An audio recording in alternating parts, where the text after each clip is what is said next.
بسم اللہ الرحمن الرحیم۔ السلام علیکم ورحمۃ اللہ وبرکاتہ۔ عزیز طلباء، امید ہے آپ خیریت سے ہوں گے۔ تفسیر کے مصادر و مآخذ کا بیان چل رہا تھا اور ہم نے پچھلے لیکچر میں بتایا تھا کہ انشاءاللہ اگلے لیکچر میں ہم تفسیر کی چوتھے ماخذ پر گفتگو کریں گے جس کا نام اسرائیلیات ہے۔ تو آئیے سب سے پہلے ہم یہ دیکھتے ہیں کہ آج کے اس لیکچر میں وہ کون سے اہم عنوانات ہیں جس پر ہم گفتگو کریں گے۔ آج کے لیکچر کی یہ 5 اہم عنوانات ہیں جن سے ہم انشاءاللہ گفتگو کریں گے۔ پہلا عنوان اسرائیلیات اور تفسیر القرآن بالاسرائیلیات کا مطلب، دوسرا تفسیر القرآن بالاسرائیلیات کے ضوابط، تیسرا اسرائیلیات سے استفادہ کی صورتیں، چوتھا اسرائیلیات سے تفسیر میں استفادہ کرنے میں علماء کی آراء، اور آخری عنوان ہے، آخری ٹاپک ہے تفسیر القرآن بالاسرائیلیات کے اہم تفاسیر۔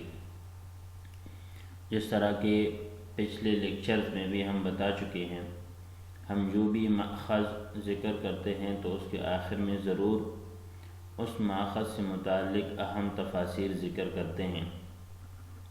یعنی اگر کسی نے بعد میں رجوع کرنا ہو، ان تفاسیر کو دیکھنا ہو اور مزید مثالیں تلاش کرنی ہو تو ان تفاسیر کا وہ رجوع کر سکتا ہے۔ تو سب سے پہلا جو ہمارا ٹاپک ہے، عنوان ہے اسرائیلیات اور تفسیر القرآن بالاسرائیلیات کا مطلب۔ تو اسرائیلیات ان روایتوں کو کہتے ہیں جو اہل کتاب یعنی یہودیوں اور عیسائیوں سے ہم تک پہنچی ہیں۔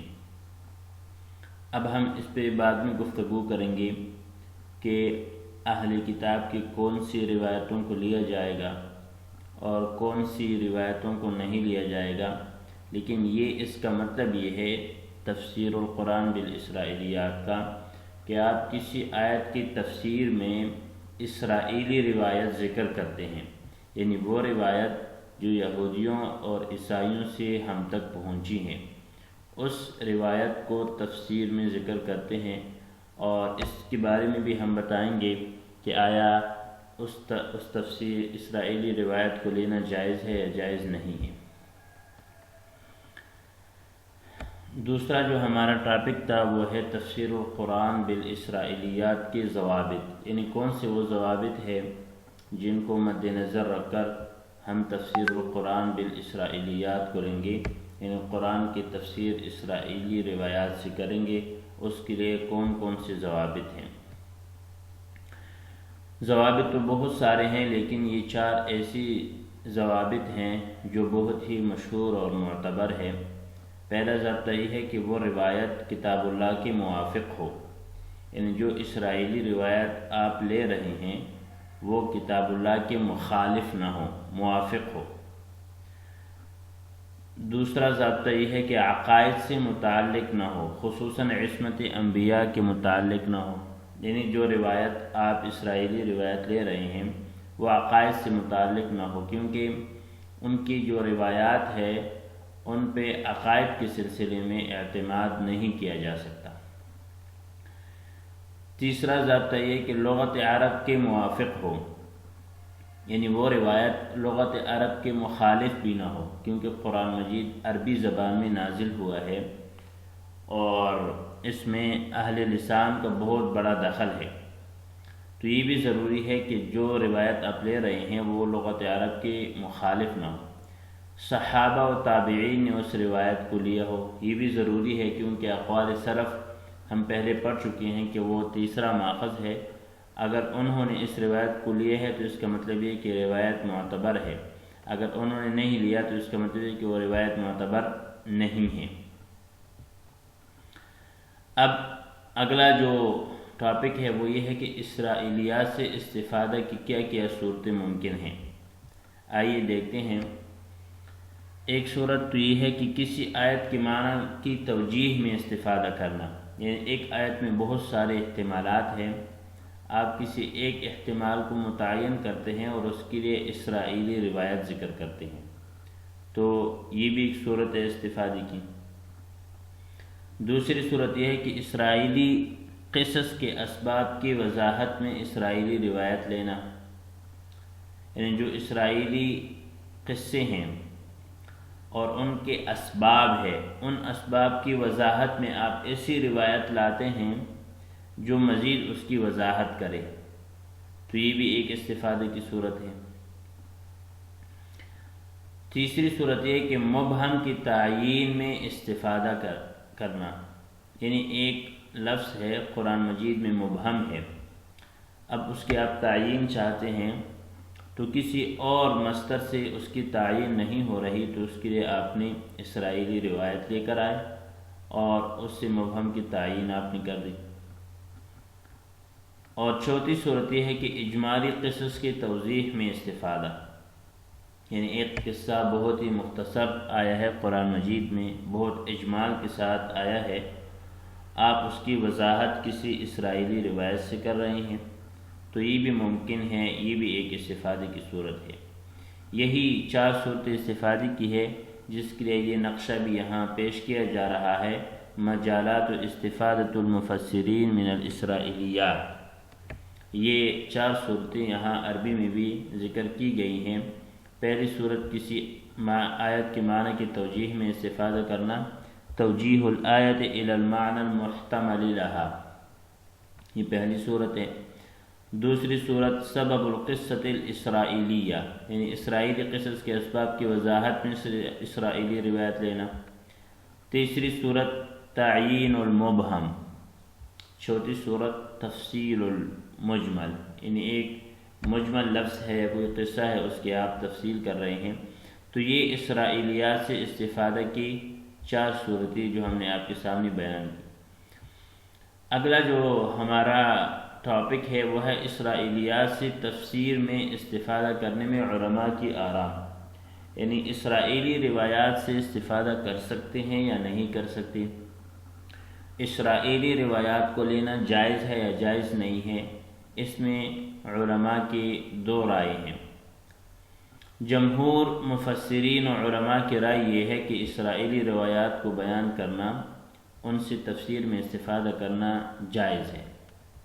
البتہ بعض علماء کی رائے یہ ہے کہ اسرائیلی روایات کو بیان کرنا، تفسیر میں ان سے استفادہ کرنا جائز نہیں ہے۔ دونوں کے اپنے اپنے دلائل ہے۔ آئیے ہم دیکھتے ہیں کہ جن علماء نے کہا ہے کہ استفادہ جائز ہے ان کی کیا دلائل ہیں، اور جنہوں نے یہ کہا ہے کہ استفادہ کرنا جائز نہیں ہے ان کی دلیل کیا ہے۔ جواز کے قائلین کے دلائل، یعنی جو حضرات یہ فرما رہے ہیں کہ استفادہ کرنا جائز ہے، ان کی ایک دلیل تو قرآن مجید کی بہت ساری آیات ہیں۔ قرآن کی کئی آیات میں بنی اسرائیل سے پوچھنے کسی بات کی معلوم کرنے کا حکم دیا گیا ہے۔ مثلا اعوذ باللہ من الشیطان الرجیم سل بنی اسرائیل کم آتیناہم من آیت بینہ، اب دیکھیں سل بنی اسرائیل کہ بنو اسرائیل سے پوچھیں۔ فاسأل الذین یقرؤون الکتاب من قبلک، ان لوگوں سے پوچھے جو کتاب پڑھتے ہیں، یعنی اہل کتاب ہے، یہ بھی بنی اسرائیل ہے۔ تو یہ پہلی دلیل ان کے قرآن سے یہ ہے۔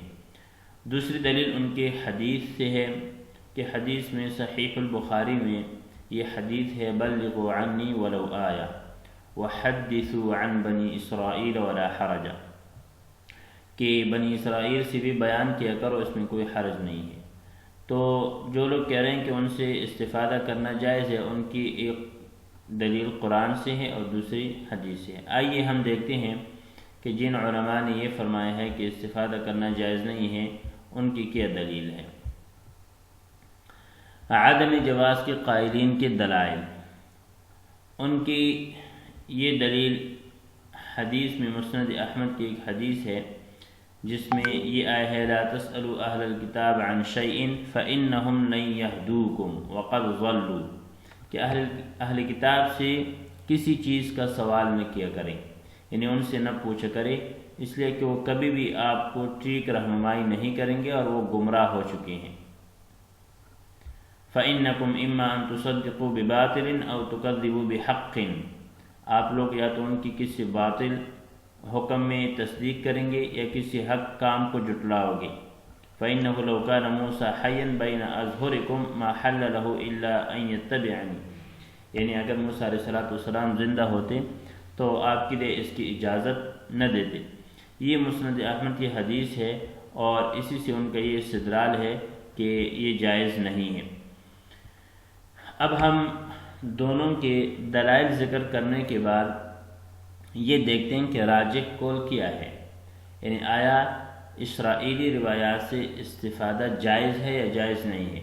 تو آئیے ہم دیکھتے ہیں راجح قول۔ بنیادی طور پر یہاں 3 صورتیں بنیں گی اور ان 3 صورتوں میں 2 صورتیں تو ناجائز ہے، ایک ہی صورت باقی رہتی ہے جو جائز ہوگی۔ پہلی صورت یہ ہے، یعنی 3 قسم کی روایتیں ہیں۔ پہلی قسم وہ روایتیں ہیں جس میں کوئی ایسی بات ہو جس کی تصدیق ہمیں قرآن و حدیث سے ملتی ہو، تو ہم ایسی روایات کی تصدیق بھی کریں گے اور ان روایات کا بیان کرنا بھی جائز ہوگا۔ ظاہری بات ہے کہ اگر کوئی ایسی روایت ہے جس کی تصدیق ہمیں قرآن و حدیث سے ملے تو گویا کہ ہم قرآن و حدیث کی روایت ذکر کر رہے ہیں، ان کی روایت نہیں، یہ قرآن و حدیث کی روایت ہی ہو جائے گی۔ اس لیے ایسی روایات بیان کرنا تو بالکل جائز ہے جن کی تصدیق قرآن و حدیث سے ملتی ہو۔ دوسری قسم کی وہ روایات ہے جن میں ایسی باتیں ہوں جن کی تصدیق نہ تو ہمیں قرآن و حدیث میں ملتی ہو، قرآن و حدیث میں ان کی تصدیق نہ ملتی ہو، لیکن وہ قرآن و حدیث کی کسی مسلمہ اصول سے ٹکراتی بھی نہ ہو، تو ایسی روایات کا حکم یہ ہے کہ ہم نہ ان روایات کی تصدیق کریں گے اور نہ ہی تکذیب کریں گے۔ البتہ ان روایات کو بیان کرنے کی گنجائش ہے، یعنی لا نصدق ولا نکذب، ایسی روایتیں ہیں جن کی ہمیں قرآن حدیث میں کچھ تصدیق نہیں ملتی، لیکن یہ قرآن و حدیث کے مخالف بھی نہیں ہے۔ اب ایسی روایتوں کا حکم یہ ہے کہ لا نصدق ولا نکذب، نہ ہم تصدیق کریں گے نہ تکذیب کریں گے، البتہ کوئی بیان کرے تو اس بیان کرنے میں حرج نہیں ہے۔ اور تیسری قسم کی وہ روایتیں ہیں جن روایات میں ایسی باتیں ہوں جو قرآن و حدیث کے مخالف ہوں، تو ہم ان کی تکذیب کریں گے اور ایسی روایات کو بیان کرنا بھی جائز نہیں ہوگا۔ اب یہ تیسری قسم ہے جو قرآن و حدیث کی مخالف روایات ہے، تو ان کو بیان کرنا بھی جائز نہیں ہوگا اور ان کی ہم تکذیب کریں گے۔ تو خلاصہ یہ ہوا کہ اگر اسرائیلی روایت ایسی ہے جو قرآن و سنت کے مطابق ہے تو اس کو لینا جائز ہے، اگر اسرائیلی روایت ایسی ہے جو قرآن و سنت کے مطابق تو نہیں ہے لیکن ٹکراتی بھی نہیں ہے، تو ایسی صورت میں ہم نہ اس کی تصدیق کریں گے اور نہ تکذیب کریں گے۔ اگر کوئی اس کو بیان کرے تو بیان کرنے میں کوئی حرج نہیں۔ اور تیسری صورت ایسی ہے کہ جو قرآن و حدیث کے مخالف ہو، ایسی روایت جو قرآن و سنت کے مخالف ہو، تو اس کی ہم تکذیب بھی کریں گے اور ایسی روایت کو بیان کرنا بھی جائز نہیں ہوگا۔ یہ راجح قول ہے، یعنی 3 صورتیں تھی جو ہم نے آپ کے سامنے بیان کی۔ اب آخر میں تفسیر القرآن بالاسرائیلیات کے اہم تفاسیر، یہ ہم ہر بحث کے آخر میں کچھ تفاسیر ذکر کرتے ہیں کہ اگر اس ماخذ سے متعلق مزید مثالیں کوئی چاہتا ہے تو ان تفاسیر میں وہ دیکھ سکتا ہے۔ اب اس میں متقدمین کی تفاسیر میں عموماً اسرائیلی روایت کا جو تذکرہ ملتا ہے وہ یہ ہے۔ یہاں ہم نے کچھ تقسیم کی ہے، کچھ متقدمین کی تفاسیر الگ ذکر کی ہے اور معاصر تفاسیر الگ ہے۔ تفسیر القیروانی، تفسیر طبری، تفسیر ابن ابی حاتم، تفسیر الماتوریدی اور تفسیر سعدی، یہ متقدمین کی تفاسیر ہیں۔ اور اس طرح کچھ معاصر تفاسیر میں بھی ہے جس میں یہ اسرائیلی روایات کافی موجود ہیں۔ تو آج کے سبق میں ہم نے ان چیزوں کا تفصیل کے ساتھ ذکر کیا، اسرائیلیات اور تفسیر القرآن بالاسرائیلیات کا مطلب، تفسیر القرآن بالاسرائیلیات کے ضوابط، اسرائیلیات سے استفادہ کی صورتیں، اسرائیلیات سے تفسیر میں استفادہ کرنے میں علماء کی آراء، تفسیر القرآن بالاسرائیلیات کے اہم تفاسیر۔ امید ہے آپ کو یہ لیکچر سمجھ آیا ہوگا۔ اگلے لیکچر میں ہم قرآن مجید کے اگلے ماخذ یعنی 5ویں ماخذ کو انشاءاللہ بیان کریں گے۔ السلام علیکم ورحمۃ اللہ۔